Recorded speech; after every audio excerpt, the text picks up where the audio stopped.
काळाचा सोसावा वळसा, लागला सरिसा पाठोपाठी. 184ची करा सोडवन, रिघाया शरण पांडुरंगा. उपजल्या पिंडा मरण सांगाते, मरते उपजते सवेचिते. तुका म्हणे माळ गुंतली रहाटी, गाडग्याची सुटी फुटलिया. 184ची करा सोडवन, रिघाया शरण पांडुरंगा. विठ्ठल विठ्ठल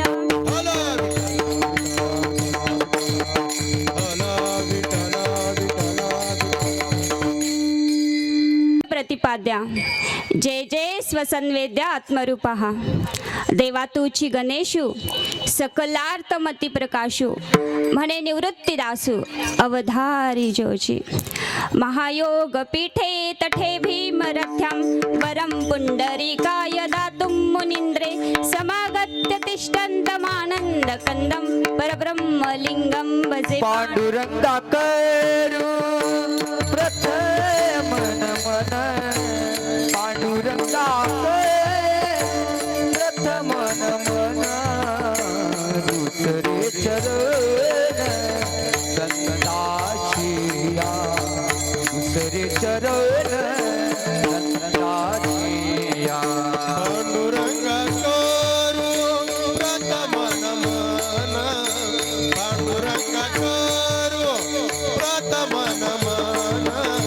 दुसरे चरण संताचिया, दुसरे चरण संताचिया. कांच्या कृपादाने कथेचा विस्तारू, कथेचा विस्तारू. कथेचा कृपादाने कथेचा विस्तारू, कथेचा विस्तारू. कांच्या कृपादाने कथेचा विस्तारू, कांच्या कृपादाने कथेचा विस्तारू. बाबाजी सद्गुरु दास तुका, बाबाजी सद्गुरु दास तुका. त्यांच्या कृपादाने कथेचा विस्तारू, त्यांच्या कृपादाने कथेचा विस्तारू. बाबाजी सद्गुरु दास तुका, बाबाजी सद्गुरु दास तुका. हे पांडुरंगा करू प्रथम नमन, तुझे चरण संताचिया. पांडुरंगा प्रथम नमन, तुझे चरण दुसरे चरण संताचिया, संताचिया, संताचिया. पांडुरंगा करू प्रथम नमन, दुसरे चरण संतांची या. त्यांच्या कृपादाने कथेचा विस्तारू, बाबाजी सद्गुरु दास तुका. कलावज्ञ जीवोद्धरार्थावतारम, कलांकांक तेजोदिका मोदी वक्रम. खलानीश वादापणोदाह दक्षम, समाधिस्थमूर्तिं भजे ज्ञानदेवम्. मनोजवं मारुततुल्यवेगं, जितेन्द्रियं बुद्धिमता वरिष्ठं. वातात्मजं वानरयूतमुख्यं, श्रीरामदूतं शरणं प्रपद्ये. चले आओ जी पवन कुमार, पधारो हरि कीर्तन में. चले आओ जी पवन कुमार, पधारो हरि कीर्तन में. चले आओ जी पवन कुमार, हमारे हरि कीर्तन में. चलो आओ जी पवन कुमार, हमारे हरि कीर्तन में. राम जी को लाना, लखन जी को लाना. राम जी को लाना, लखन जी को लाना. राम जी को लाना, लखन जी को लाना.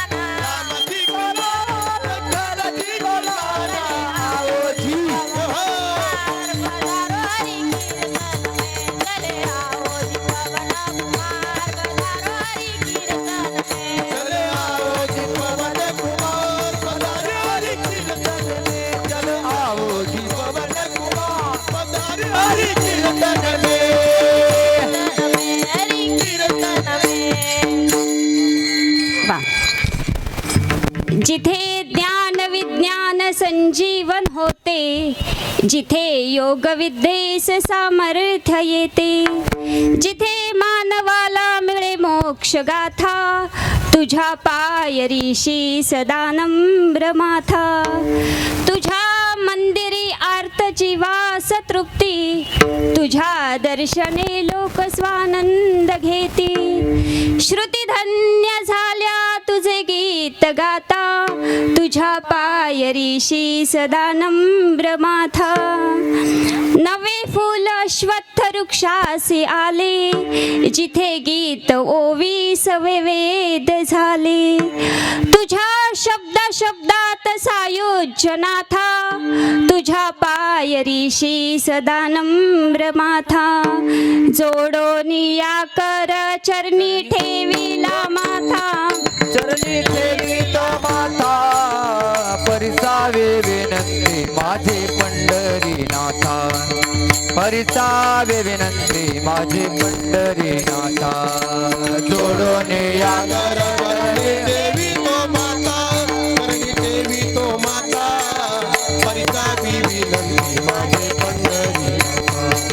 परितापी विनंती माझे पंढरी. हाय जोडून न्याय कर चरणी ठेवी तो माता. परिसावी विनंती माझे पंढरीनाथा. जोडून या कर चरणी देवी तो माता, परितापी विनंती माझे पंढरीनाथा.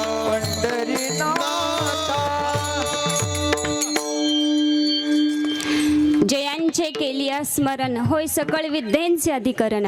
तेची वंदू श्री चरण, ते श्री गुरूंचे नमस्कारोनी आता. श्री शारदा माई अनेक जन्म संप्राप्त, कर्मवंद विदायिनी, आत्मज्ञान प्रदानिन. तस्मै श्री गुरवे नमः. सदाशिव समारंभ, व्यास शंकर मध्यमा, तस्मै श्री आचार्य पर्यंताया वंदे गुरु परंपरा. श्री श्री सद्गुरुवे नमः.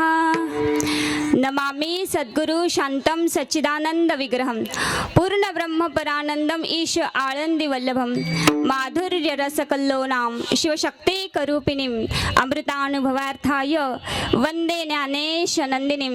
नित्यप्रति आराध्य श्री सीताराम चरणारविंदम, आराध्य श्री राधाजी गोपाल कृष्ण भगवान की जय. जय जय श्री राधे. उपस्थित समस्त माता पिता साधू संत आत्मगण, गणेश भगवान, हनुमानजी महाराज, भारत माता, गोमाता, ब्राह्मण देवता, तस्त टाळकरी वारकरी भजनी मंडळ, गायनाचार्य मृदुंगाचार्य, आपणा सर्वांच्या चरणी प्रणाम. मस्तक हे पायावरी या ये पायावरी, या वर करी संतांच्या, या वर करी संतांच्या, या वर करी संतांच्या. मस्तके पायावर यावरी संतांच्या, यावर करी संतांच्या, यावर करी संतांच्या. ये पायावरी, या वर करी संतांच्या, या वर करी संतांच्या. यावर करी संतांच्या. थोडा वरचा आवाज थोडा. रिघाया शरण पांडुरंगा, उपजल्या पिंडा मरण सांगाते, मरते उपजते सवेचिते.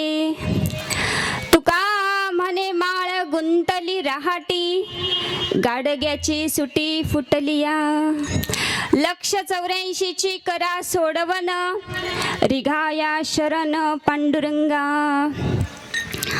प्रस्तुत स्थळी प्राप्त प्रसंगी कीर्तन रूपी सेवेसाठी निवडलेला अभंग आनंद करुणा वर्णालय भगवान पंढरीश परमात्मा तसेच ज्ञानेश प्रिय संत श्रेष्ठ जगद्गुरु तुकोबराय.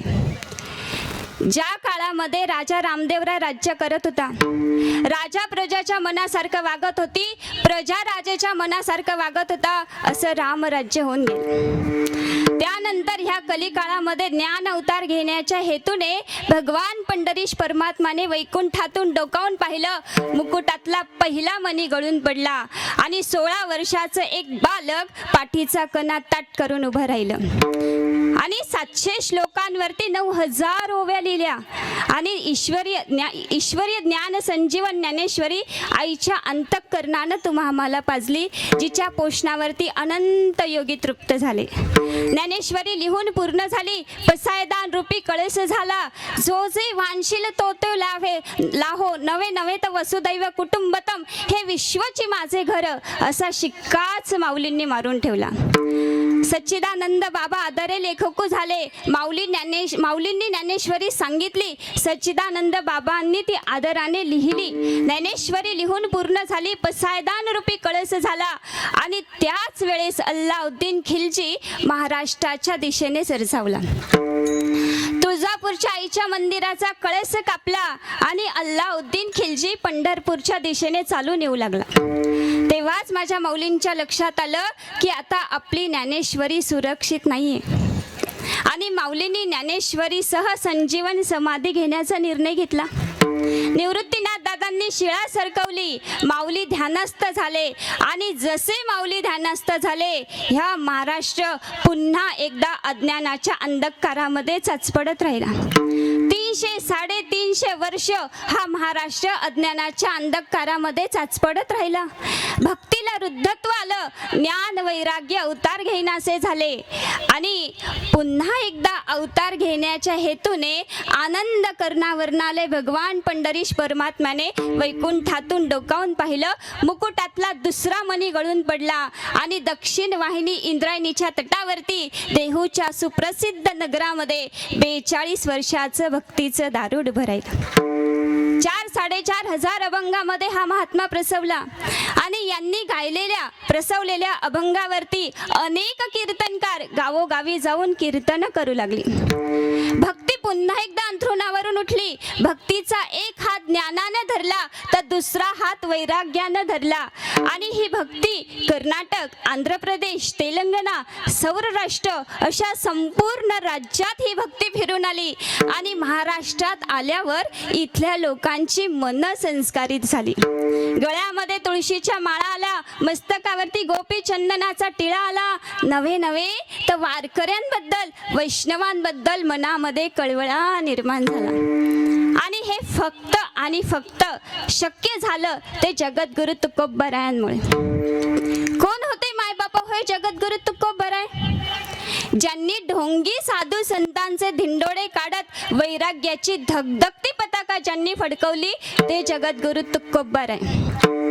दगडांचे टाळ केले, वृक्षवल्लींना सोयरं मानलं आणि पक्षांनाही आपल्या स्वराने ज्यांनी स्वर आळवण्यास सांगितले ते जगद्गुरु तुकोबराय.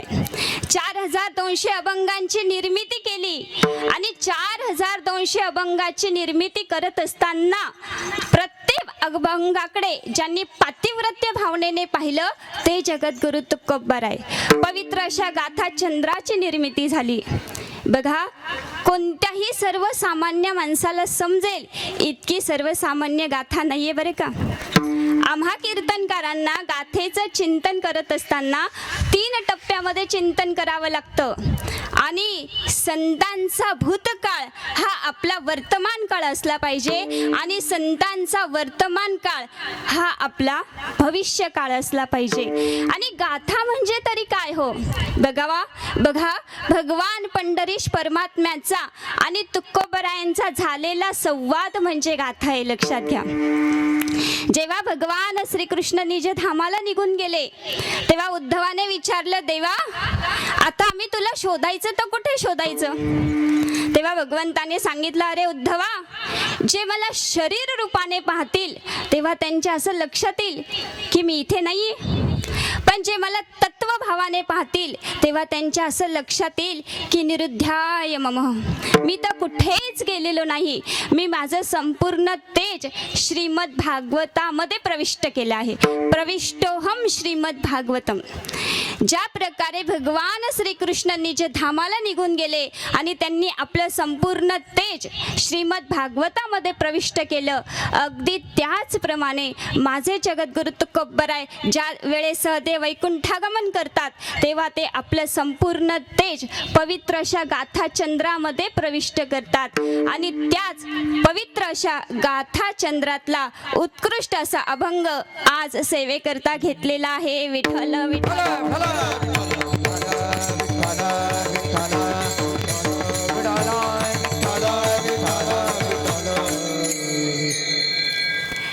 आणि ह्या अभंगाचा प्रतिपाद्य विषय असा आहे की या अभंगामध्ये महाराज अति दुर्लभ अशा मनुष्य देहाचं वर्णन करतात.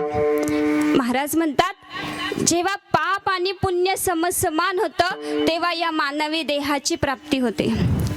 आणि मग जर तुम्हा आम्हाला ह्या 84 लाख योनीच्या फेऱ्यातून जर का सुटायचं असेल तर आपल्याला कोणाला शरण जायचंय?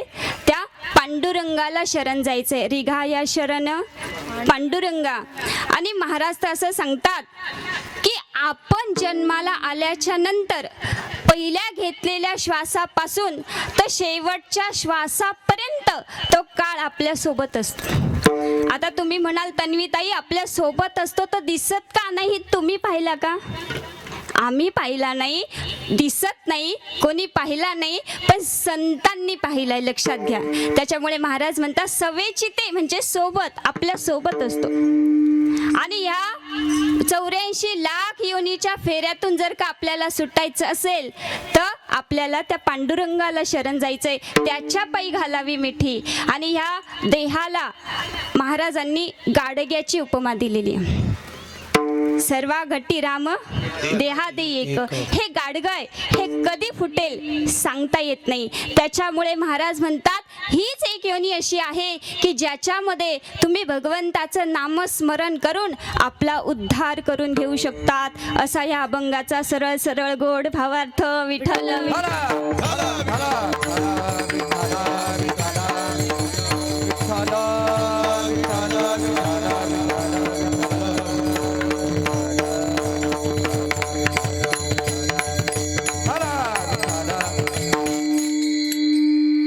स्क्रीनशॉट काढला.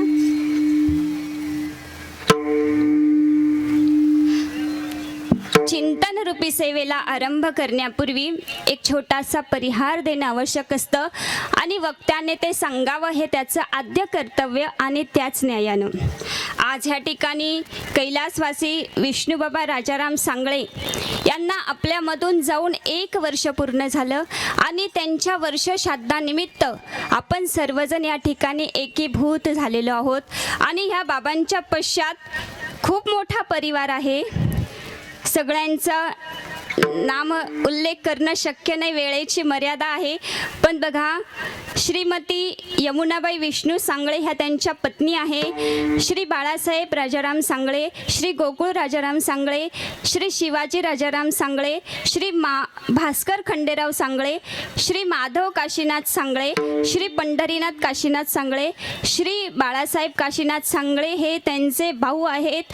तसेच त्यांच्या बहिणी आणि श्री सुरेश विष्णू सांगळे, श्री मोहन विष्णू सांगळे ही त्यांची मुलं आहेत. सौ जयश्री शिवाजी कराड ही त्यांची मुलगी आहे. आणि श्रीकांत सुरेश सांगळे, प्रशांत सुरेश सांगळे त्यांचे नातू आणि नातू असा संपूर्ण सांगळे परिवार ह्या बाबांच्या पश्चात आहे. आणि त्यांच्या प्रथम पुण्यस्मरणानिमित्त आपण सर्वजण या ठिकाणी एकीभूत झालेलो आहोत. आणि आज मला कीर्तनासाठी ह्या ठिकाणी सुंदर अशी साथ देत आहेत ते आमचे गायक हरिभक्तपरायण संगीत विशारद किरणजी महाराज लोकरे, संगीत अलंकार आमचे बंधू हरिभक्तपरायण किरणजी महाराज वाघ, नारायणजी महाराज वाघ, माफी असावी वयामानानुसार होतं समजून घ्या. आमची कन्या हरिभक्तपरायण समृद्धी तन्वी श्रीकांत अंधळे, आमचे कोनांब्याचे सगळे वारकरी शिक्षण संस्थेतले बाळगोपाळ यांच्यासाठी एकदा जोरदार टाळ्या. हरिभक्तपरायण महेश महाराज, अभिषेक महाराज डावरे आणि सुंदर असे विनेकरी आमचे बाबा आदरणीय पितृतुल्य असे उद्धव महाराज आव्हाड या ठिकाणी आहे. आणि पखवाजावरती सुंदर अशी साथ देत आहे ते आमचे बंधू हरिभक्तपरायण संतोषजी भालेराव. या सगळ्यांसाठी एकदा जोरदार टाळ्या. महाराज आपल्याला तामसवाडीचे विठ्ठल महाराज नांदगावकर. चालेल ही माझी सेवा भावशुद्ध आणि आपल्या सर्वांच्या हृदयस्थ असणाऱ्या त्या पांडुरंग परमात्म्याला वंदन करत, माझ्या सद्गुरूंच्या ठाई श्रद्धायुक्त अंतःकरणाने प्रणाम करत आजच्या या कीर्तन रूपी सेवेला प्रारंभ. विठ्ठल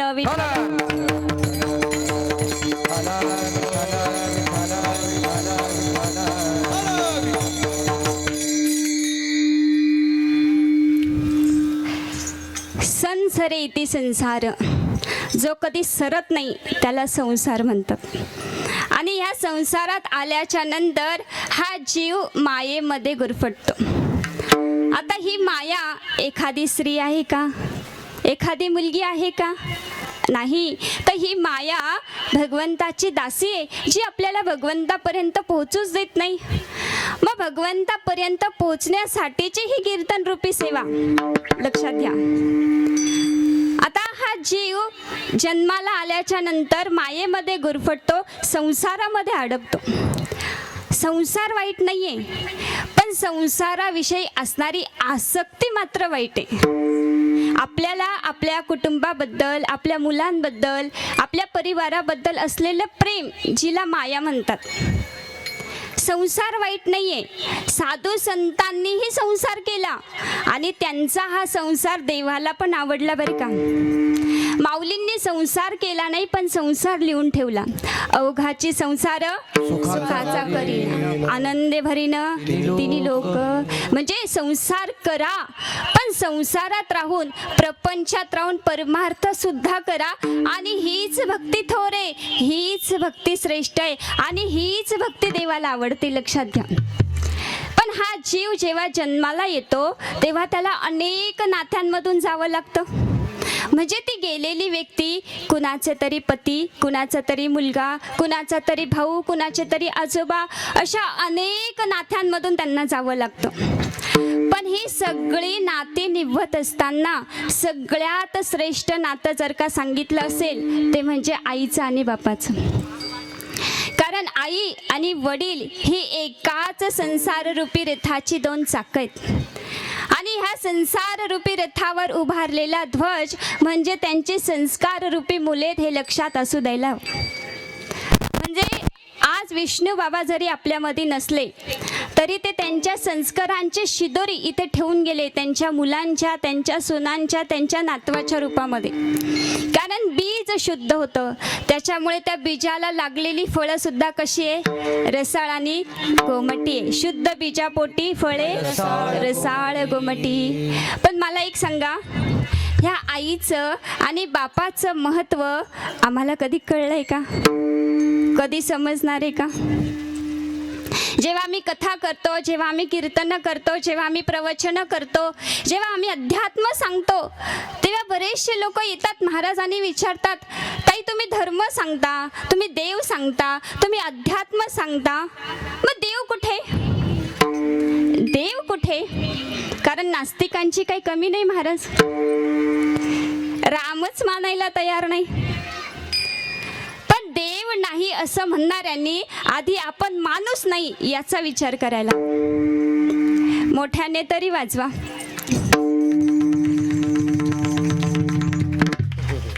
आणि बघा, पण एकच एवढंच सांगावं असं वाटतं, कशाला तो धर्म, कशाला ते अध्यात्म, कशाला तो धर्म, कशाला तो अध्यात्माच्या गप्पा. अहो आई बापाच्या पोटी जन्माला येता आणि देव कुठे म्हणता. लक्षात घ्या, पुंडलिका भेटी परब्रह्म आले का. जर आई वडिलांची सेवा करणाऱ्या पुंडलिकाला भेटायला भगवंत येऊ शकतो, तर तुम्हा आम्हाला भेटायला येऊ शकत नाही का. नक्कीच येणार, पण तसा सेवाभाव आता आपला राहिलेला नाही. लक्षात घ्या. आणि आईला घराचं मांगल्य म्हटलेलं आहे, नवे तर आईला घराचा कळस म्हटलेलं आहे.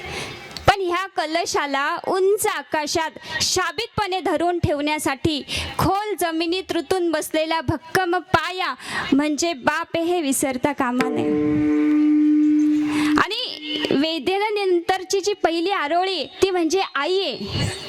पण जेव्हा आपण एखाद्या मोठ्या संकटात सापडतो ना, तेव्हा आपण आईचा नाही, तर तेव्हा आपण बापाचा धावा करत असतो. लक्षात घ्या. सांगायचं तात्पर्य असं आहे की आई आणि बाप हे दोघंही ह्या संसार रूपी रथाचे चाक आहेत आणि यातलं एक चाक जरी कोलमडून पडलं तरी हा संसार रूपी रथ नीट चालू शकत नाही. लक्षात घ्या.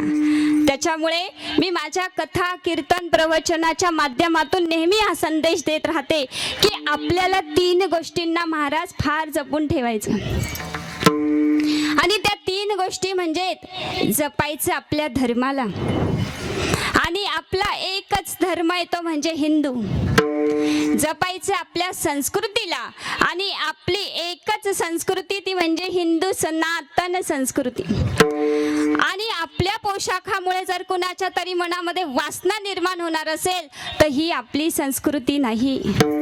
आणि आपल्या संस्कृतीच्या संदर्भात एक उदाहरण जे मला फार प्रिय आहे आणि मी नेहमी कीर्तनामध्ये सांगत असते महाराज.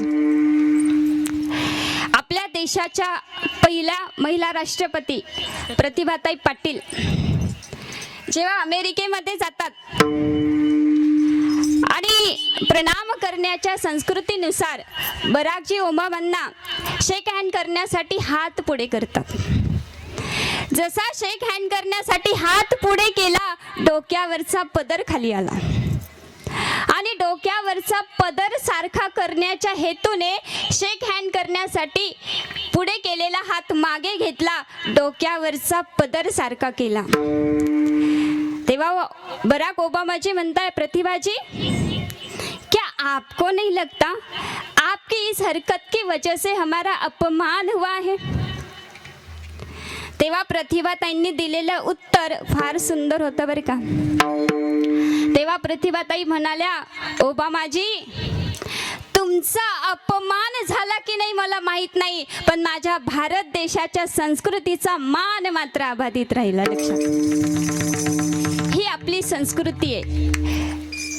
गळ्यामध्ये तुळशीची माळ घालण्याची आमची संस्कृती आहे. मस्तकावरती गोपी चंदनाचा टिळा लावण्याची आमची संस्कृती आहे. जपायचं आपल्या संस्कृतीला, जपायचं आपल्या धर्माला आणि जपायचं आपल्या माणसांना. कारण गेलेली वेळ आणि गेलेला माणूस पुन्हा कधीच येत नाही. विठ्ठल विठ्ठल.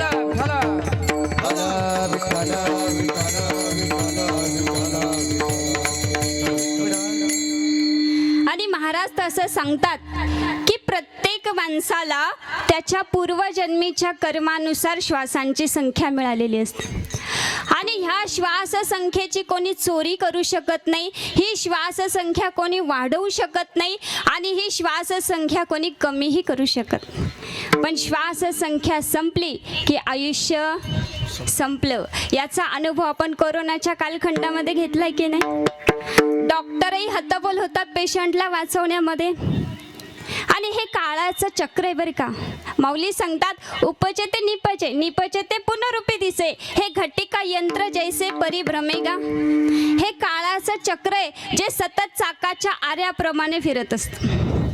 उदास्त सूर्य नारायणालाही असतंय, चंद्रालाही लहान मोठं व्हावं लागतं. अमावस्या आणि पौर्णिमा येतात आणि जातात, पण धीरोत्तर माणसं हे जाणून निश्चल राहतात की ज्याचा जन्म झालाय त्याचा मृत्यू अटळ आहे. जिथे सुख आहे तिथे दुःख आहे, ज्याची सुरुवात आहे त्याचा शेवट ठरलेला आहे. महाराज सांगतात ना, सुख पाहता जवा पाडे, दुःख पर्वता एवढे, असं माणसाचं जीवन आहे. आणि याचं नावच मृत्यूलोक आहे. आणि ह्या मृत्यूलोकात जन्माला आल्याच्या नंतर त्या मृत्यूलाच आपण घाबरतो, ही फार मोठी शोकांती. आता इथे बसलेल्यांपैकी असं कोणाला वाटतं का मला मृत्यू यावा?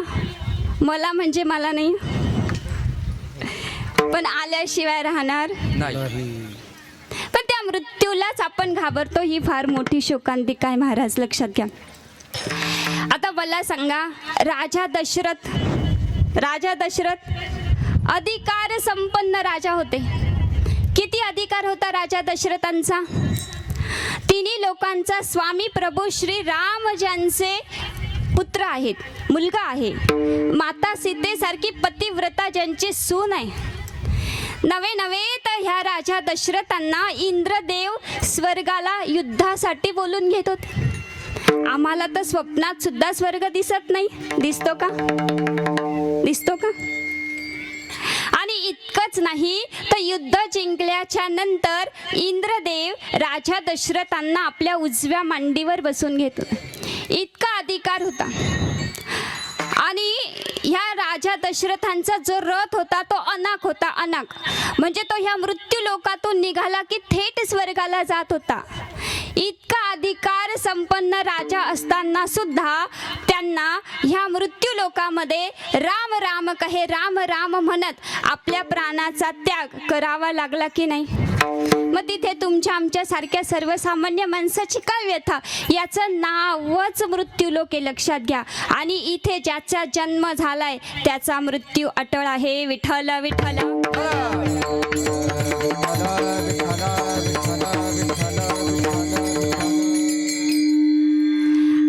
आणि ह्या मृत्यूचा एक सिद्धांत आहे बरं का.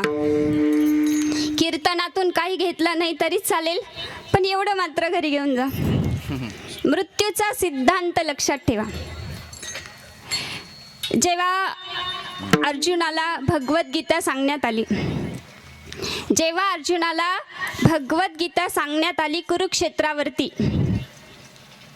तीच भगवद्गीता व्यास कृपेने संजयाने हस्तिनापूरमध्ये ऐकली. आणि ती भगवद्गीता ऐकत असताना संजयाला ज्ञान, वैराग्य आणि भक्तीची प्राप्ती झाली. आणि संजय आनंदाने उड्या मारू लागले, ज्ञान वैराग्य गोष्टी करू लागले, ज्ञान वैराग्य आणि भक्तीच्या गोष्टी करू लागले. तेव्हा धृतराष्ट्र म्हणाला, संजया, मी तुला इथे ज्ञान, वैराग्य आणि भक्तीच्या गोष्टी करण्यासाठी नेमलेलं नाही. तू मला फक्त एवढंच सांग की कुरुक्षेत्रावरती जे पांडूचे मुलं आहे आणि जे माझे मुलं आहे यांच्यामध्ये जे युद्ध चाललंय त्याच्यामध्ये कोण मरणार आणि कोण जगणार, एवढंच तू मला सांग. आता हा धृतराष्ट्र जसा चर्मचक्षुने आंधळा होता तसं कर्मचक्षुने पण आंधळा होता बरं का. म्हणजे पुत्र प्रेमाने वाया गेलेला म्हातारा, असंच मी धृतराष्ट्राचं वर्णन करेन.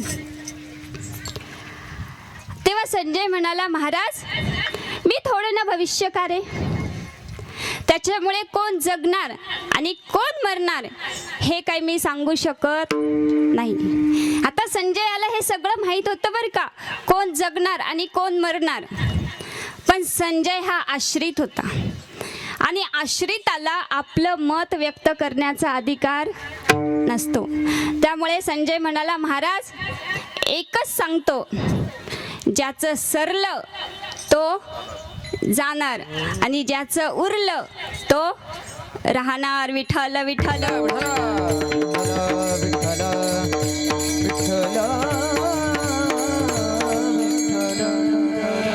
आणि ह्याच संदर्भाने ह्या कलियुगातली एक सत्य घटना सांगते बरं का. जागे आहात ना? ऐकताय ना? नाही, जागते रहो.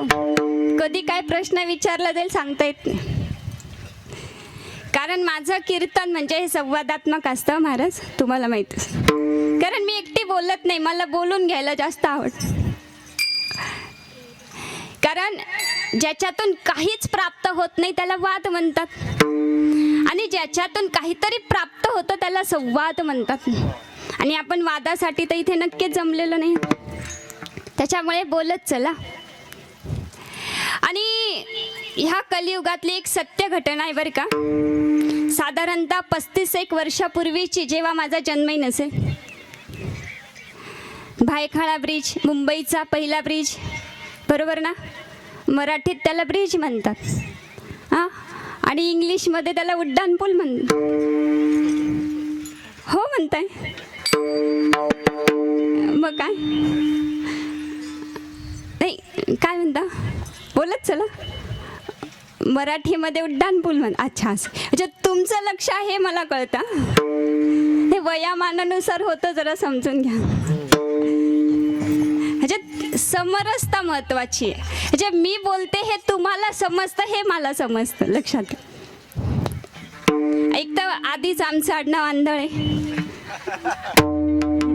डोळे असून आंधळे दिसतच नाही आम्हाला, त्याच्यामुळे बोलत चला. आणि मुंबईमधला पहिला उड्डाणपूल आहे भायखळा. आणि त्या भायखळ्याच्या ब्रिजवरती एक गृहस्थ जीवनाला कंटाळून आत्महत्या करण्याच्या हेतूने वरती चढला. बघा हा, नीट लक्ष द्या, कारण अध्यात्म समजणार नाही पण हे नक्की समजेल. आणि आत्महत्या करण्याच्या हेतूने त्याने उड्डाणपुलावरतून उडी मारली. बघा, पण तिथून खालून, त्या ब्रिजच्या खालून, उड्डाणपुलाच्या खालून एक भाजीवाला भाजीची टोपली घेऊन चालला होता. आता ज्याला आत्महत्या करायची होती महाराज, तो पडला भाजीच्या टोपलीत. आता पुढे काय, पुढे काय, भाजीवाला मान मोडून मेला आणि आत्महत्या करणारा जगला. म्हणजे सांगायचं तात्पर्य असं आहे, ज्याचं सरलं तो जाणार आणि ज्याचं उरलं तो थांबणार. विठ्ठल विठ्ठल.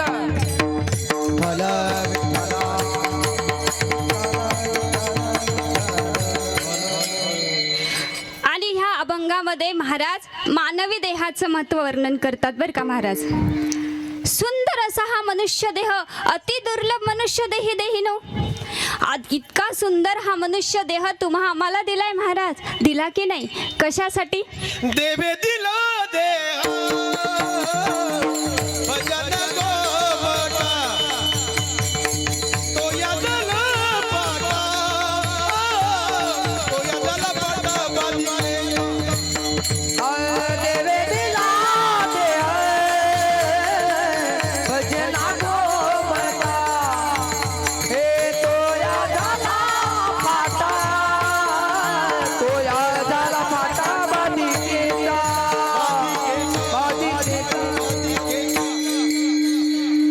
देवे दिला देह भजन गोमटा. भगवंताचं भजन, पूजन, चिंतन करण्यासाठी हा देह आहे, पण तेच आम्ही करत नाही. ही शोकांतिका आहे, हो की नाही. सगळं केलं ह्या शरीराने, सगळं केलं, पण भगवंताचं भजन, पूजन काही केलं नाही. बरोबर ना महाराज. पण ह्या देहाची किंमत स्वर्गीच्या देवी देवतांना सुद्धा कळली बरं का. स्वर्गीचे अमर इच्छिताती देवा, स्वर्गीचे अमर इच्छिताती देवा, इच्छिताती देवा, इच्छिताती देवा. आय मृत्युलोके भावा जन्म आम्हा, मृत्युलोके भावा जन्म आम्हा. नारायण नामे होऊ जीवन मुक्त, नारायण नामे होऊ जीवन मुक्त. मृत्युलोकी व्हावा जन्म, मृत्युलोकी व्हावा जन्म आम्हा. नारायण नामे होऊ जीवन मुक्त, नारायण नामे होऊ जीवन मुक्त. एकदा जोरदार टाळ्या वाजवा बरं. म्हणजे जागे आहात हे कळतं. टाळी वाजवायला कंजूशी करायची नाही, ते मी तुम्हाला कीर्तनाच्या नंतर शेवटी सांगेल टाळीचं महत्व. पण जाग राहावं माणसाने, हो ना. कारण ह्या कथेमध्ये कीर्तनामध्ये निद्रा देवीला यायला फार आवडतं बरं का. निद्रा देवी माहिती ना? हां सासूबाई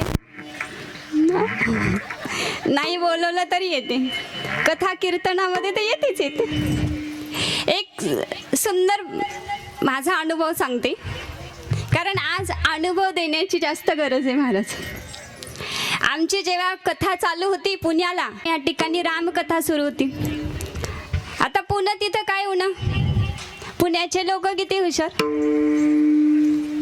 आणि एक महिला आल्या, कथा झाल्याच्या नंतर गप्पा छान, म्हणे ताई काय सुंदर कथा सांगता हो. म्हटलं काय आवडलं आई तुम्हाला माझ्या कथेमध्ये? एखादा दृष्टांत, एखादा प्रमाण, काय काहीतरी आवडलं असेल ना? नाही पण खूप सुंदर कथा सांगता म्हणे तुम्ही. म्हटलं आता मला सांगा, एखाद्याने आपलं कौतुक केलं तर काय होतं, बरोबर ना? स्तुती सगळ्यांना आवडते. म्हटलं आता एवढं कौतुक करताय तर सांगा ना तुम्हाला माझ्या कथेमध्ये काय आवडलं. ज्याला कळलं त्याला कळलं. तेव्हा त्या आई म्हणाल्या, दीदी क्या सोनी कथा बाचू दी, क्या सोनी कथा बाचू. घर में दो दो गोली नींद की खावे तो भी नींद नहीं आवे, और थारो कथा में ऐसी चोखी नींद आवे थाने क्या बताऊ. मोठ्याने तरी वाजवा विठ्ठल विठ्ठल. विठ्ठल विठ्ठल विठ्ठल विठ्ठल. म्हणजे स्वर्गीचे देवी देवता सुद्धा या मानवी देहाची मागणी करतात, आणि त्यांना मागून सुद्धा हा देह मिळत नाही. असा अनमोल देह आपल्याला भगवंताने दिलाय. कशासाठी? तर ह्या डोळ्याने भगवंताचं मुख बघायचंय, या मुखाने भगवंताचं नाम घ्यायचंय, या हाताने भगवंताच्या भजनातली टाळी वाजवायची, या पायाने चालत जाऊन तीर्थयात्रा करायच्या. दिले इंद्रिय हात पाय कान, डोळे मुख बोलाया वचन, तेने तू जोडसी नारायण, नाच जीव पण भवरोग. दिले इंद्रिय हात पाय कान, डोळे मुख बोलाया वचन, तेने तू जोडसी नारायण, नाच जीव पण भवरोग.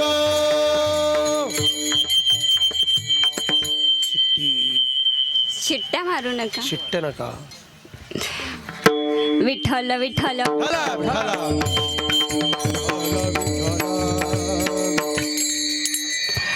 आणि बघा आजचं जे कीर्तन आहे ते कशासाठी ठेवलं जातं माहिती आहे का? तर कीर्तनामुळे उद्धार होतो. उद्धाराचं साधन हे कलियुगी उद्धार हरीच्या नामे, हरिनामाने तुमचा उद्धार होणार आहे, बाकी कशानेच नाही. आणि आज तुम्ही लोकांनी कीर्तनकारांकडून विनोदाची नाही तर उद्धाराची अपेक्षा केली पाहिजे.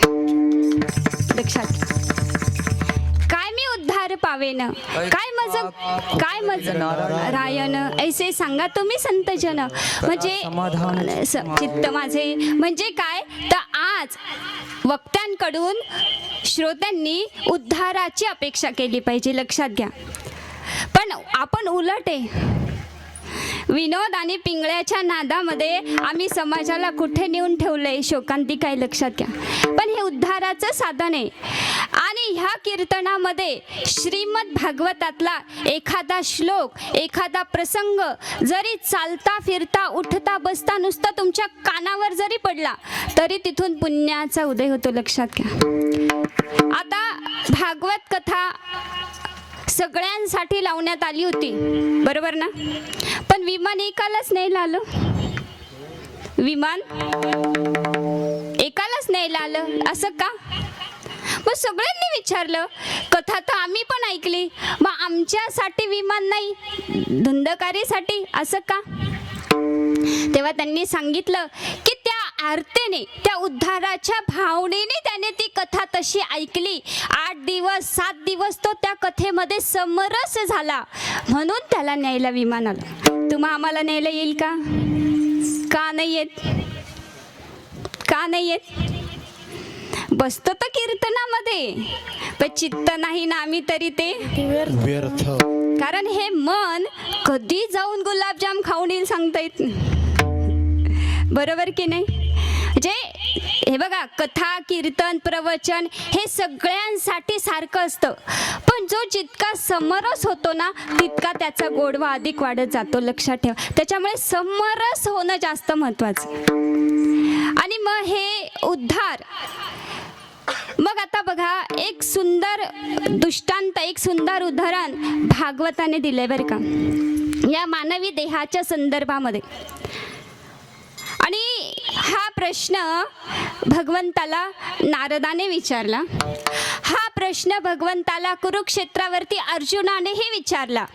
आणि हाच प्रश्न वैकुंठात लक्ष्मीने सुद्धा विचारला की देवा, आम्ही तुला शोधायचं तर कुठे शोधायचं? तू आम्हाला ह्या कलिकाळामध्ये कुठे भेटशील? तेव्हा भगवंताने उत्तर दिलं.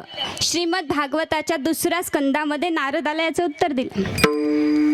सांगितलं, नारदा, नाहं वसामि वैकुंठे योगियान हृदयं रपि मद भक्त यत्र गायन्ति नर्तन्ति तत्र तिष्ठामि नारदा.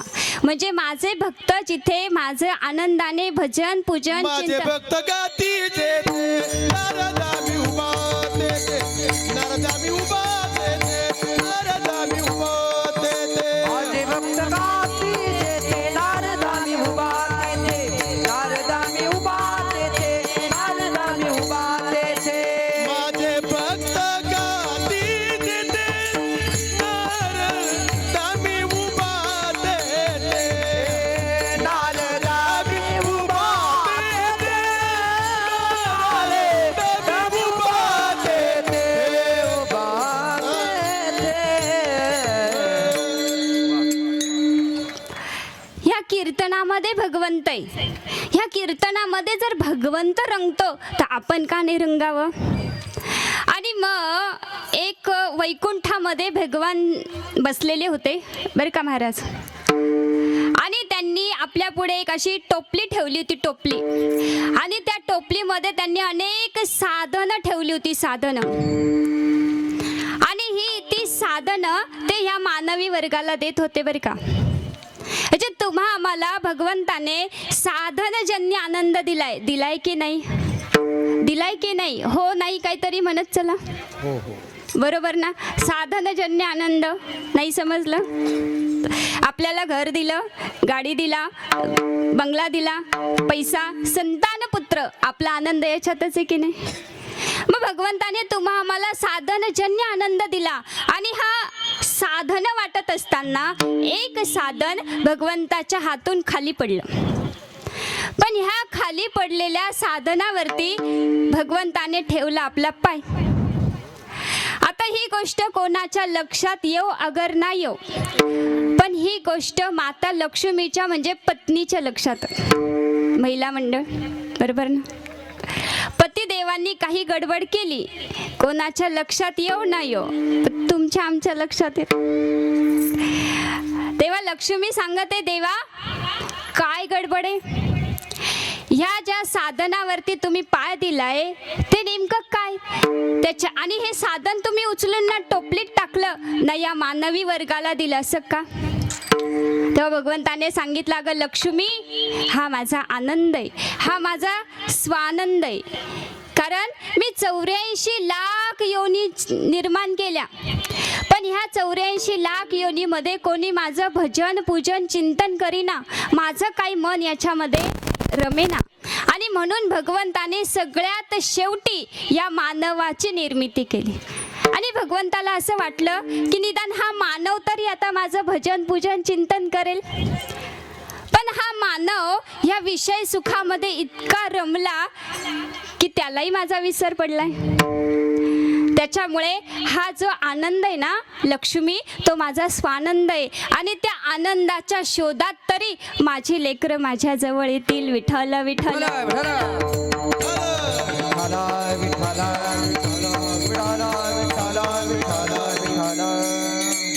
मग मला सांगा, इतका सुंदर देह भगवंताने तुम्हा आम्हाला दिलाय, बरोबर ना? पण या देहालाच आम्ही सर्वस्व समजून बसलोय, हो की नाही? देह माझं माझं म्हणताय की नाही तामसवाडीकर?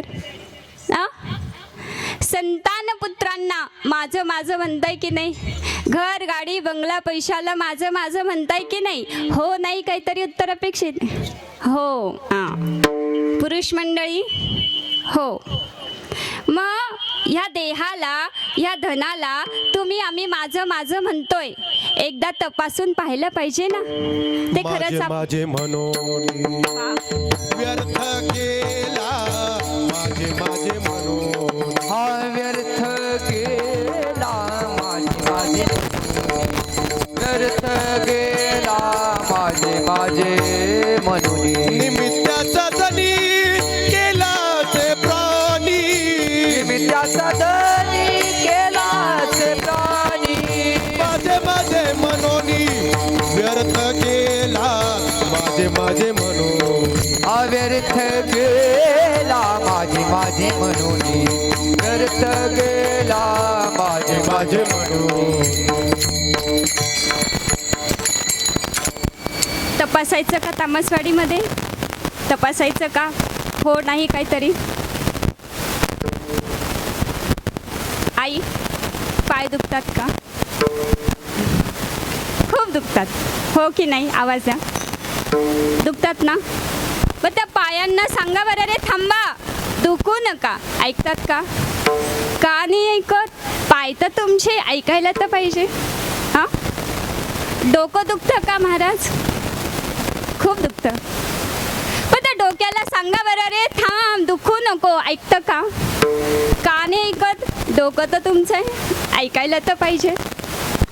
खरं तर हे आहे, ज्या देहाला ज्या धनाला तुम्ही आम्ही माझं माझं म्हणतोय ते देहही तुमचं नाही. आणि देह हे काळाचे धन कुबेराचे, तेथे मनुष्याचे काय आहे, तेथे मनुष्याचे काय आहे. हे काळाचे धन कुबेराचे, तेथे मनुष्याचे काय आहे, तेथे मनुष्याचे काय आहे. देह हे काळाचे धन कुबेराचे, येथे मनुष्याचे काय आहे? कारण हा देह काळाचा आहे आणि काळ कधी येईल सांगता येत नाही. काळ कधी कुणाला फोन करून येत नाही, काळ कधी कुणाला सांगून येत नाही. तामसवाडीमध्ये येत असेल तर सांगा. पण काळ जेव्हा येतो तेव्हा त्या काळाच्या तावडीतून आपली कोणी सुटका करू शकत नाही. व महाराज सांगतात की इतका सुंदर मनुष्य देह तुम्हा आम्हाला दिलाय की नाही? पण ह्या 84 लाख योनीच्या फेऱ्यामध्ये कोणत्याही योनीत तुम्ही जरी जन्माला आला तर तुमचा हा काळ पाठोपाठी आहे. कारण ज्याचा जन्म आहे घडी त्याचा- घडी काळ वाटयाची पाहे, घडी घडी काळ वाटयाची पाहे. घडी घडी काळ वाटयाची पाय, घडी घडी काळ वाटयाची पाहे. अजून किती आहे अवकाश, अजून किती आहे अवकाश. घडी घडी काळ गाता हर पली चिंता, हरिमुखी गाता हर पली चिंता. अजून किती आहे अवकाश, अजून किती आहे अवकाश. हरिमुखी गाता हर पली चिंता, हरिमुखी गाता हर पली चिंता. वा वा. जोरदार टाळ्या, जोरदार टाळ्या. आणि बघा आज समाजाला संतांचा अनुभव देण्याची जास्त गरज, बरोबर ना? संसारिक माणसाचे अनुभव देण्यापेक्षा आज संतांचे अनुभव जास्त महत्त्वाचे. कारण ग्रंथ समजले तर संत समजतील आणि संत समजले तर भगवंताची प्राप्ती होईल. विठाला विठ्ठल.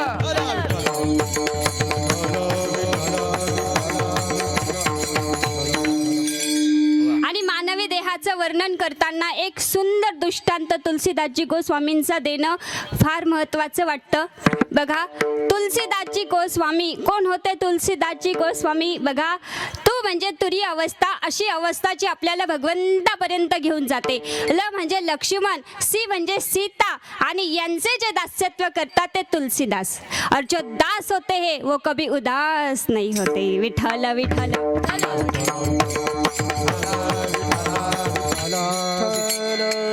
पटपट सांगते, वेळेची मर्यादा आहे. आणि बघा, तुलसीदासजी गोस्वामी विवाह केला. पत्नी मांडव परतनीसाठी माहेरी गेल्या. आता विदर्भामध्ये त्याला मांडव परतनी म्हणतात, आपल्याकडे काय म्हणतात? परतमूळ. हां. आणि पत्नी माहेरी गेलाय. तुलसीदासजी गोस्वामींना विरह सहन झाला नाही. पत्नीला, मला आत्ताच्या आत्ता माझ्या पत्नीला भेटायचंय. आणि तेव्हा घनदाट जंगल पार केलं. नदी पार करायची होती. धोधो पाऊस पडत आहे. आणि पूर्वीच्या काळी ओंडक्यांवरती नदी पार केली जायची. आणि गंगेच्या किनारी सेवा आहे, त्याच्यामुळे आठवलं बरं का. बरोबर ना? आणि साधन नव्हतं नदी पार करायला. प्रेत तरंगताना दिसलं. आणि चंद्रशेखर गोखलेंचं फार सुंदर वाक्य आहे बरं का महाराज.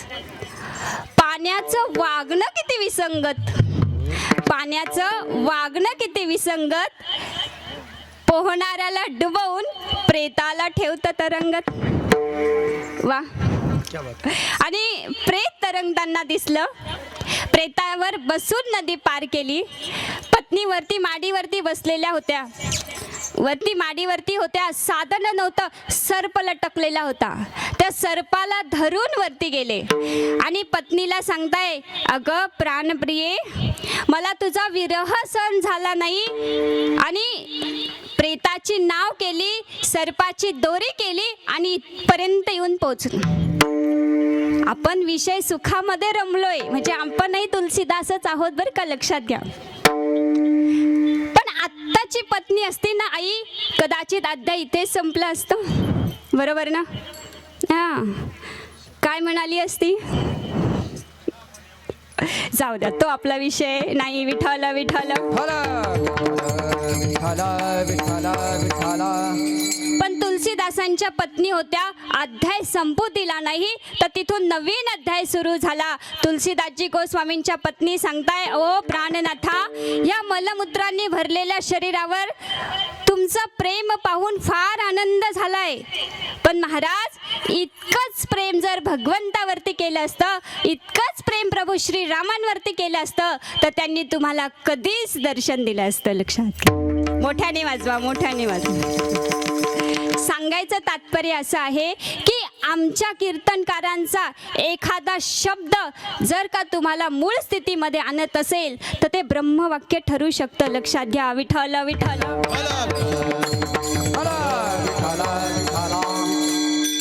मग महाराज सांगतात, अरे बाबांनो, तुम्ही ह्या 84 लाख योनीच्या फेऱ्यामध्ये कोणत्याही योनीत जन्माला आला, तर हा काळ तुमचा पाठोपाठी आहे. तो तुम्हाला न्यायला येणारच. ज्याचा जन्म आहे त्याचा मृत्यू अटळ आहे.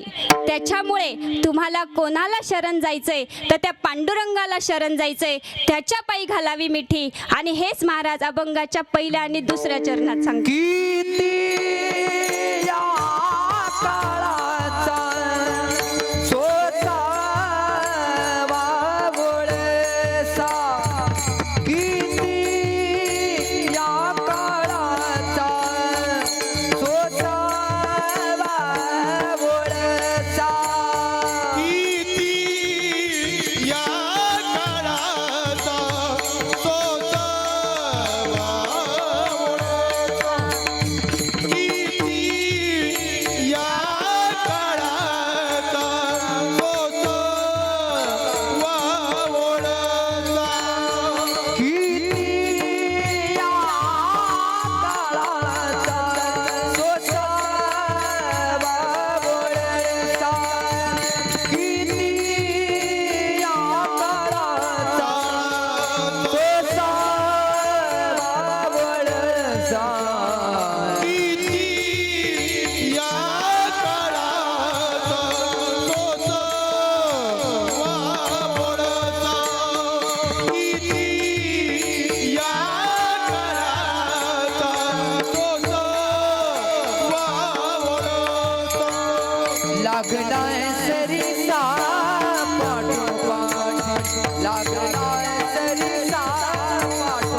लागला सरीचा लागला सरीचा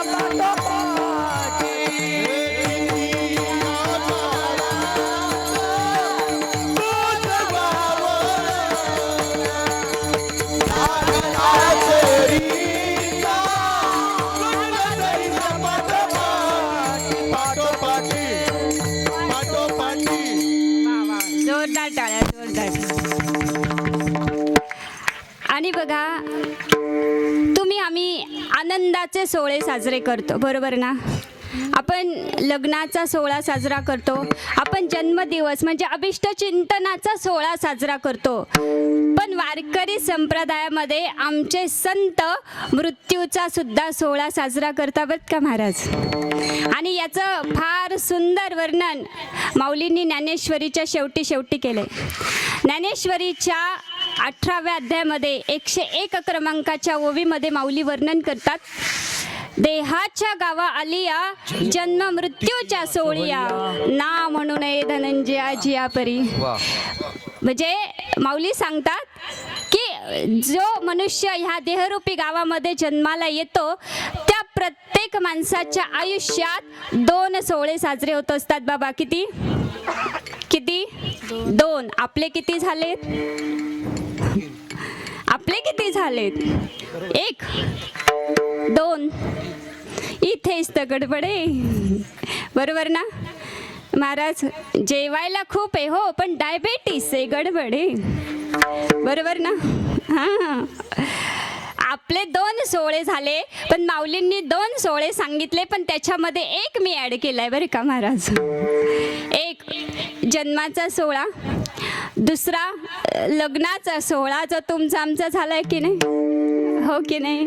हां, बोला वंसन. आणि तिसरा मृत्यूचा सोहळा जो आपला बाकी आहे, पण ज्यांचा झालाय त्यांच्यासाठी आपण एकीभूत आहोत, हो की नाही? मग नाही कसं म्हणता?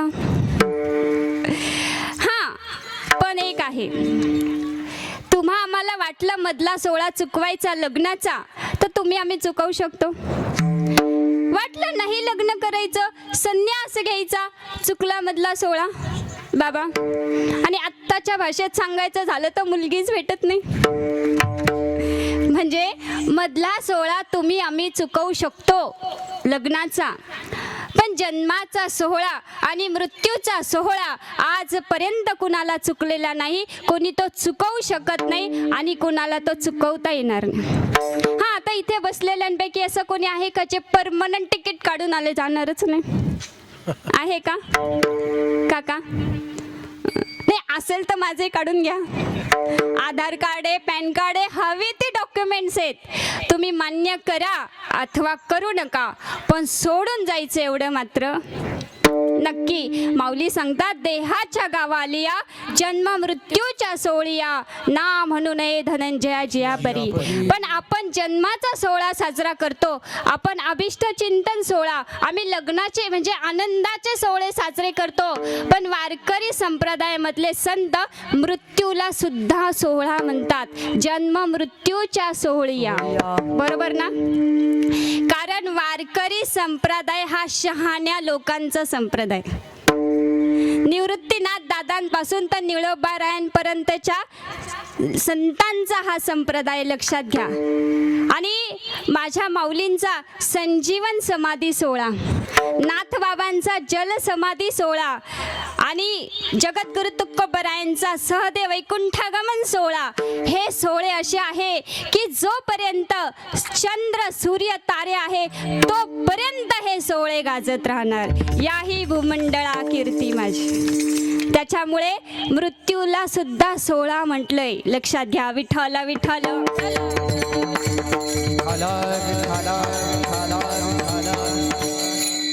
आणि महाराज असं सांगतात की आपण घेतलेल्या पहिल्या श्वासापासून तर शेवटच्या श्वासापर्यंत हा काळ आपल्या सोबत असतो. दिसत नाही, आम्ही पाहिला नाही, तुम्ही पाहिला नाही, पण आमच्या जगद्गुरु तुकोबरायांनी काळाच्या माथ्यावर पाय देऊन तुकोबरावे जगा काळ काय आम्ही माता दिला पाये, आम्ही माता दिला पाये, आम्ही माता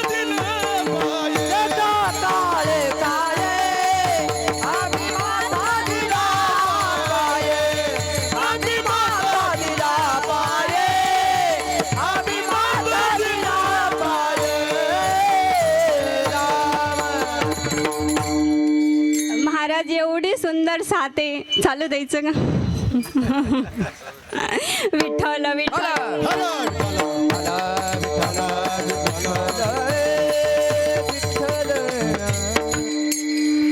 आणि बघा हा काळ कसा माहिती का? माऊली सांगतात, या काळ नळाच्या तोंडी घातली लोण्याची हुंडी, माशी पांखू पाखडी तव हे सरे. माशी केवढी, माशीचं पंख केवढं, आणि ते पंख फडफडायला तिला किती वेळ लागतो? माशीला पंख फडफडायला जेवढा वेळ लागत नाही त्याच्यापेक्षा कमी वेळ जीव जाताना लागतो, जीव जायला लागतो. लक्षात घ्या. पण हा मृत्यू कधी आणि केव्हा सोपा होईल? जेव्हा आपण भगवंताचं नामचिंतन करू. जेव्हा अर्जुनाला भगवद्गीता सांगितले तेव्हा सांगितलं, अर्जुना, जो अनन्य भावाने मला शरण येतो त्याचा मी उद्धार करतो, आणि शरण माझा आला आणि वाया गेला असा दाखवा कोणी? त्याच्यामुळे कलियुगे उद्धार हरीच्या नामे. आणि हा काळ आपल्या सोबतच असतो. हेच महाराज अभंगाच्या 3ऱ्या चरणात. लक्ष 84 उपजला पिंडा, मरण सांगाते उपजला पिंडा, मरण सांगाते. उपजल्या पिंडा, मरण सांगाते उपजल्या पिंडा, मरण सांगाते. उपजला पिंडा, मरण सांगाते. उपजला पिंडा, मरण सांगाते. उपजल्या पिंडा, मरण सांगाते. उपजल्या पिंडा, मरण सांगाते. मरते उपजते जवेची, मरते उपजते जवेची. लक्ष 84 करा सोडवण, लक्ष 84 करा सोडवण. मरते उपजते सवेची ते, करते उपजाते सवेची ते. लक्ष 84 करा सोडवण, लक्ष 84 करा सोडवण. चला पिंडा, मरण सांगाती. हे मरते उपजते जवेची ते. उपजल्या पिंडा, मरण सांगाते. मरते उपजते सवेची ते. सर्वेची ते, सर्वेची ते. आईच्या उदरात असताना एक वचन दिलं होतं, बाहेर आल्यावर तुझं नाम जपेल. पण बाहेर आल्यावर मायेने अशा प्रकारे पकडलं की तिथेच बसून राहिलं. ज्याच्यासाठी हा देह दिला ते केलंच नाही, भगवंताचं भजन पूजन चिंतन केलंच नाही. माफ करा, माफी मागून बोलते. पण कीर्तन प्रवचन हे विनोदाचं माध्यम नाही, हे विचार करायला भाग पाडणारं माध्यम आहे की ह्या साधू संतांनी आम्हाला काय दिलं, कसं आम्हाला ह्या मार्गावरती आणलं, कसं आमच्या मनातल्या प्रश्नांची उकल दूर सारली. जिंदगी में सदा मुस्कुराते रहो, मुस्कुराना पर जिंदगी जियो तो इस अंदाज से जियो कि आपको देखकर लगे जिंदगी कितनी खूबसूरत है.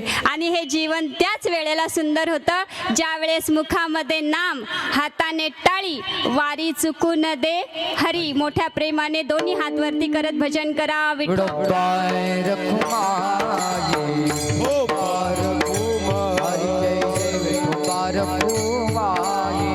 हो पार चला. कुमार, रखुमाये, हो पार कुमार, विठोबाय रखुमाये. हो पार कुमार, विठोबाय रखुमाये. हो पार, विठोबाय रखुमाये. हो पार कुमार.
सखया सोपान मुक्ताबाई ज्ञान सखया हे सोपान मुक्ताबाई ज्ञान सखया सोपान मुक्ताबाई ज्ञान सखया हे निवृत्तीराया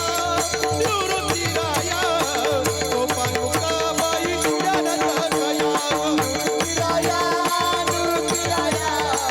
सोपान मुक्ताबाई ज्ञान सखया सोपान मुक्ताबाई ज्ञान सखया सोपान मुक्ताबाई ज्ञान सखया वा जोरदार टाळ्या, जोरदार टाळ्या. हा, आता टाळी वाजवायला कंजूशी का करायची नाही बघा, सांगू का? नाही, उशिरा सांगण्याचं कारण असं आहे, कीर्तनात बोलच येणार नाही तुम्ही.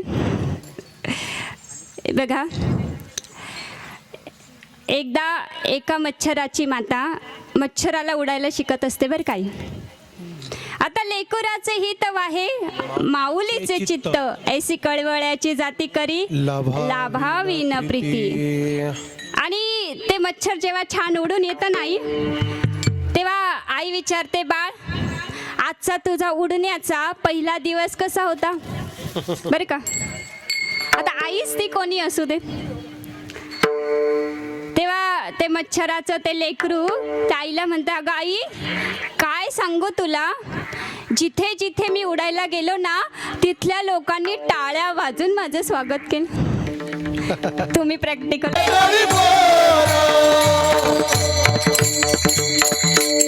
वा, आपलं जीवन हे कर्मांवरती सुरू आहे बरं का, बरोबर ना? ज्ञानेश्वरीमध्ये आणि भगवद्गीतेमध्ये सुंदर वर्णन आहे. कर्मण्यवादी कारस्ते मा फलेषु कदाचनम. कर्म करा पण फळाची अपेक्षा करू नका, आणि आम्ही तीच केल्याशिवाय राहत नाही, फार मोठी शोकांत. बरोबर ना? पण एक लक्षात ठेवा, सगळे तुमचे साथ सोडून जातील पण कर्म तुमचा पाठलाग कधीच सोडत नाही. लक्षात ठेवा, हे कर्म आपल्यासोबत येत असतं. आणि एक सुंदर उदाहरण सांगते आणि आपण सेवा मग थांबूया. कर्मांचे 3 प्रकार सांगितलेत. किती? 3. एक वर्तमान कर्म, जे तुम्ही आम्ही आत्ता अनुभवत आहोत ते वर्तमान कर्म, संचित कर्म आणि प्रारब्ध कर्म. आणि संचित भोगावंच लागतं. भोगणे ते फळ संचिताचे. संचित भोगावं लागतं. पण या संचित कर्माची शुद्धी जपाने होते, तपाने होते, साधनेद्वारे होते, ज्याला आपण मेडिटेशन असं म्हणतो, साधना. तो दुसरा मित्र म्हणतो पहिल्या मित्राला, का रे बाबा तुला काय एवढा आनंद झालाय, तुला काय एवढा आनंद झालाय? तेव्हा तो म्हणतो, मी नर्तकीचं नृत्य पाहायला गेलो होतो. फार छान असतं ना बाबा? चांगलं असतं का? नाही. नर्तकीचं नृत्य पाहायला गेलो होतो, पण वाटेत येताना सोन्याचा शिक्का सापडला म्हणून मला आनंद. पण तो पहिला म्हणतो दुसऱ्याला, तू का रे रडतोयस? म्हणे मी भजनाला गेलो, सत्संगाला गेलो, हरीच्या कीर्तनात गेलो, सगळं केलं पण वाटेत येताना काटा रुतला म्हणून मला दुःख झालं. आपण असंच म्हणतो ना महिला मंडळ, आम्ही एवढं जप करतो, तप करतो, सगळं करतो, पण हे दुःख आमच्याच वाट्याला का, असं म्हणतो ना सासूबाई. मग तो आपल्या गुरुदेवांकडे जातो आणि गुरुदेवांना म्हणतो, गुरुदेव तुम्ही निष्ठुर आहात, तुम्ही निष्ठुर आहात. तो नर्तकीचं नृत्य पाहायला गेला तर त्याला सोन्याचा सिक्का, आणि मी भजन केलं, पूजन केलं, सत्संगात जाऊन बसलो तर मला काटा रुतला, असं का? तेव्हा गुरुदेव सांगता, ये बाळ बस, मी तुला कर्माचा सिद्धांत समजून सांगतो. ज्या कर्मावरती तुमचं आमचं जीवन चालू आहे त्या कर्माचा सिद्धांत ऐका.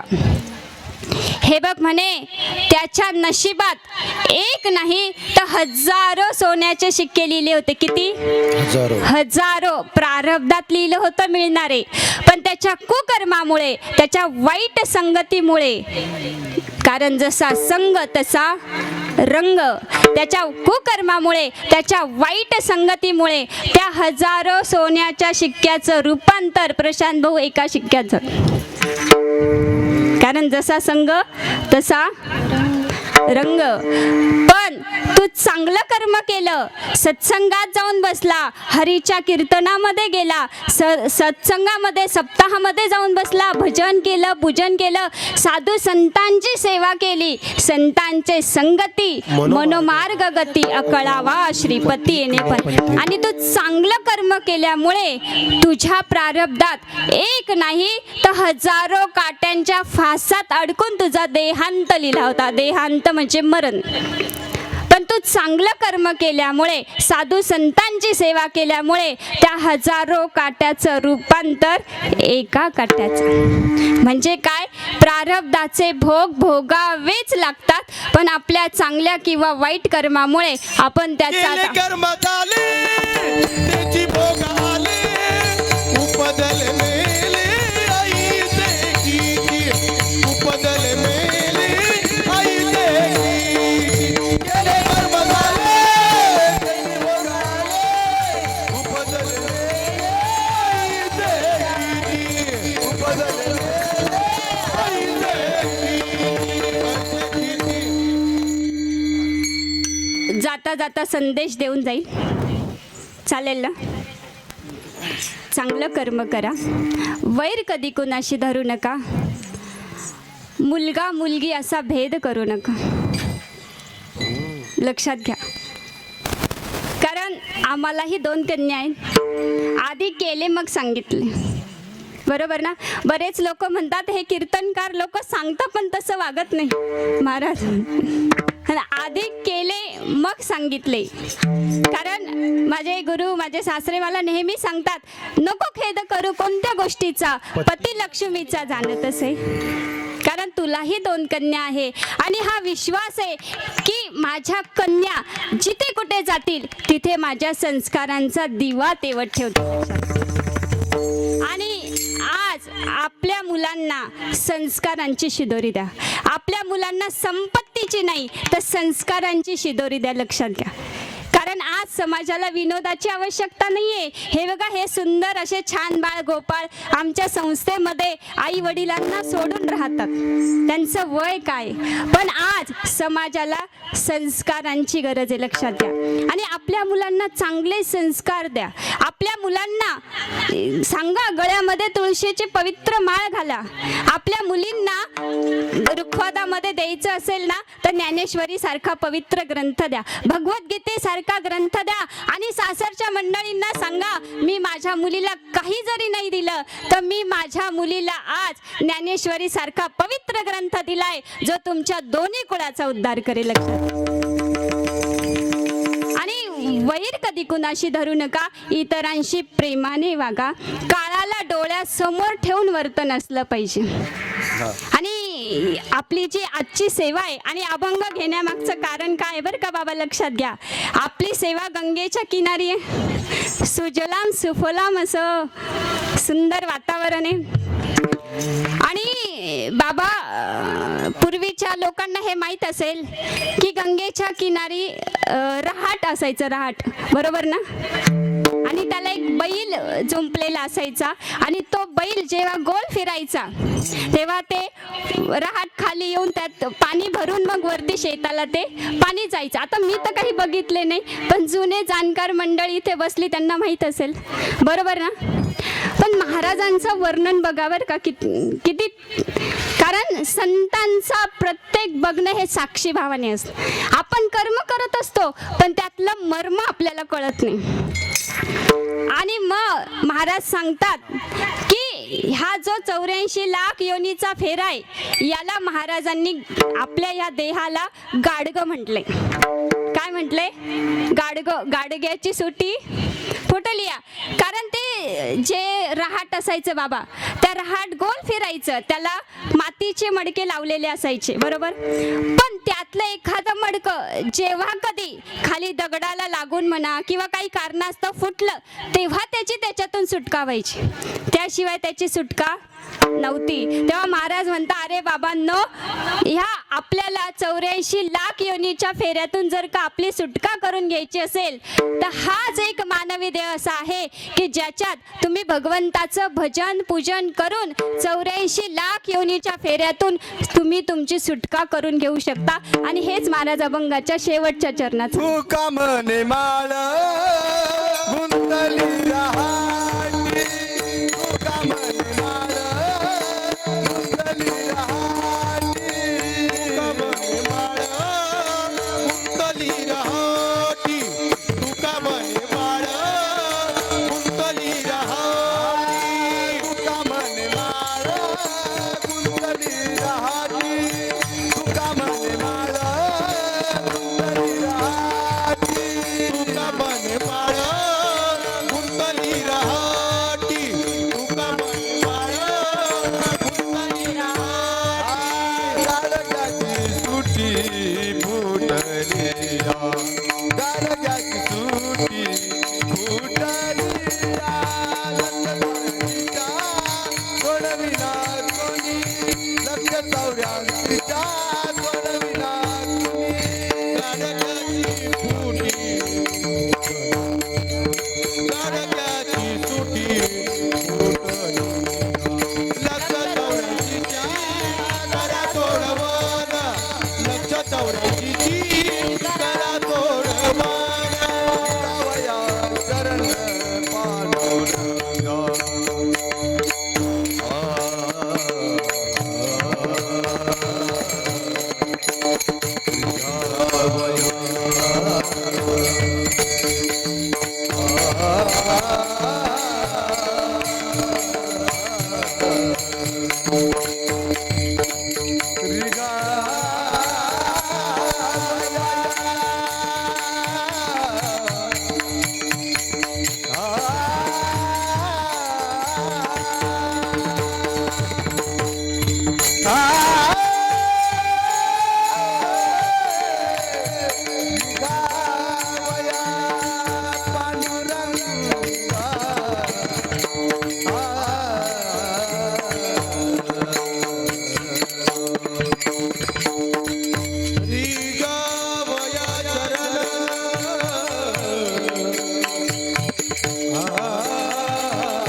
जोरदार टाळ.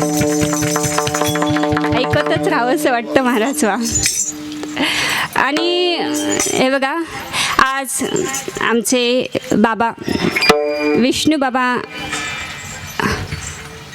राजारामजी सांगळे, ह्या बाबांना आपल्यामधून जाऊन आज 1 वर्ष पूर्ण झालं. आणि त्यांच्या प्रथम पुण्यस्मरणानिमित्त ही सुंदर अशी कीर्तनरूपी सेवा. बघा, वर्ष श्राद्ध म्हणजे काय आणि का करावं तुम्हा मला माहीत नाही.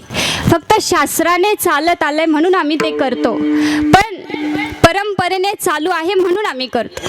पण याला शास्त्रांचा काय आधार आहे हे तुम्हा मला माहीत नाही. मग गरुड पुराण असं सांगतं की पतंती पितरो हेशाम पिंडम दक क्रिया. श्रीमद भगवद्गीतेने याचं वर्णन केलं आहे की आपल्या पितरांचं पिंडदान केलं जावं आणि करावं. आणि आजच्या ह्या दिवसाला 3 नावं देण्यात आली आहे. किती? 3. बोलत चला. 1 वर्ष श्राद्ध, बोलताना आम्ही म्हणतो की आम्ही वर्ष श्राद्धाला चाललोय, पण पत्रिकेवरती पाहायला मिळतं प्रथम पुण्यस्मरण, बरोबर ना?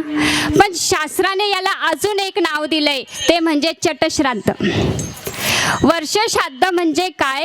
बरोबर 12 वर्षाने त्याच तिथीला श्रद्धायुक्त अंतःकरणाने जे श्राद्ध केलं जातं त्याला वर्ष श्राद्ध म्हणतात. श्रद्धा यंती इति श्रद्धा, श्रद्धायुक्त अंतःकरणाने जे श्राद्ध केलं जातं त्याला वर्ष श्राद्ध म्हणतात. पुण्यस्मरण म्हणजे काय? तो आत्मा ज्या तिथीला देह ठेवतो त्याला पुण्यतिथी म्हणतात.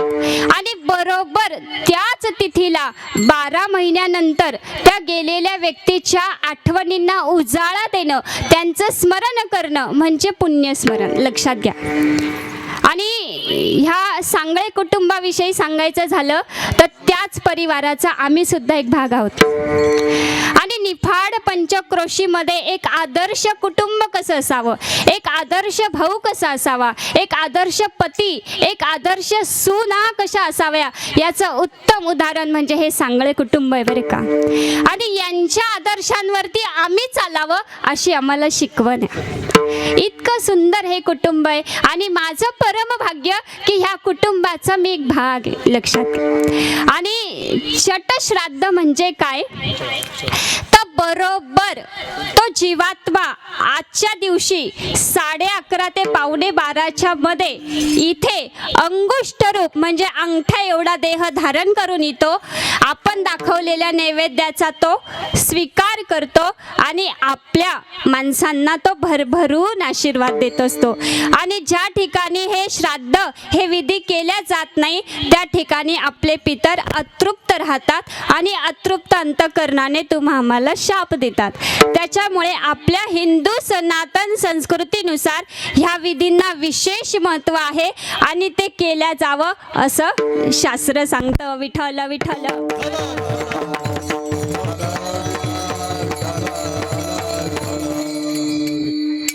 आज ह्या ठिकाणी सुंदर अशी कीर्तनरूपी सेवा पार पडली. मला साथ देणारे आमचे सगळे गायकवृंद, छान वारकरी संस्थेचे आमचे विद्यार्थी, विनेकरी बाबा, आमचे पखवाजवाले बंधू, मी सगळ्यांचे मनापासून आभार मानते. तुम्ही सुद्धा शांत चित्ताने इतकी सुंदर ही सेवा ऐकली त्याबद्दल तुमचेही आभार मानते. कारण समरस झालं पाहिजे, चेहऱ्यावरती स्मितहास्य असू द्या, बरोबर ना? माझी घरची माणसं आहे, मला पहिल्यांदा पाहताय का? नाही, चालू द्यायचं का दिवसभर? एक गोष्ट लक्षात ठेवा, समरस होणं का महत्त्वाचं आहे, जास्त वेळ घेत नाही. साऊंड सिस्टीमवाले दादा रमेश साती, बरोबर ना? वडांगळीची सुंदर अशी साऊंड सिस्टीम नेहमी वारंवार आम्हाला देत असतात. एकदा जोरदार टाळ्या त्यांच्यासाठी. आमच्या रमेश भाऊंचं सुद्धा निफाड पंचक्रोशीमध्ये फार मोठं नाव आहे. आणि मला सांगा, ह्या रोज कीर्तन ऐकतो, माझं कितवं आहे? तिसरं. तुम्ही नसाल तेव्हा वडांगळीला, हे 3रं कीर्तन ऐकतोय माझं. तसा तर तो रोज कीर्तनात आहे, बरोबर ना महाराज? हो. मग हा रोज कथा ऐकतो, रोज कीर्तन ऐकतो, पण याच्यामध्ये बदल झाला नाही का? माईकच्या माईकच राहिला. हा का? कारण सायन्स मला येत नाही. कारण महाराज निर्जीव आहे, बरोबर ना? मग हा रोज कथा ऐकतो, रोज कीर्तन ऐकून याच्यामध्ये बदल होत नाही. तसं तुम्ही रोज कीर्तन ऐकून, रोज कथा ऐकून जर तुमच्यात बदल होत नसेल तर कदाचित विठ्ठल विठ्ठल.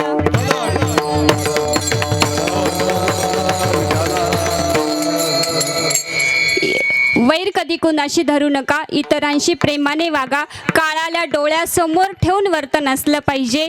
आणि सगळ्यात महत्त्वाची गोष्ट म्हणजे गळ्यामध्ये सोन्याच्या माळा घालण्यापेक्षा, कारण सोन्यामध्ये बसायला स्थान दिलं होतं कलीला राजा परीक्षितांनी, त्यांना सोडलं नाही तर तुम्हा मला सोडणार आहे का? म्हणून बहिणींमध्ये लगेच भांडणं होतात बरं का, आईच्या पोथीवरून, बरोबर ना? नाही, खरं बोललं की हसायला येतं. मला तसा काही अनुभव नाही अजून. मग मला सांगा, राजा परीक्षितांना सोडलं नाही तर तू मामाला सोडणार आहे का? त्याच्यामुळे गळ्यामध्ये सोन्याच्या माळा घालून कलीचा प्रभाव करून घेण्यापेक्षा गळ्यामध्ये पवित्र अशी तुळशीची माळ घालून पांडुरंगाची कृपा प्राप्त करून घ्या. विठ्ठल विठ्ठल.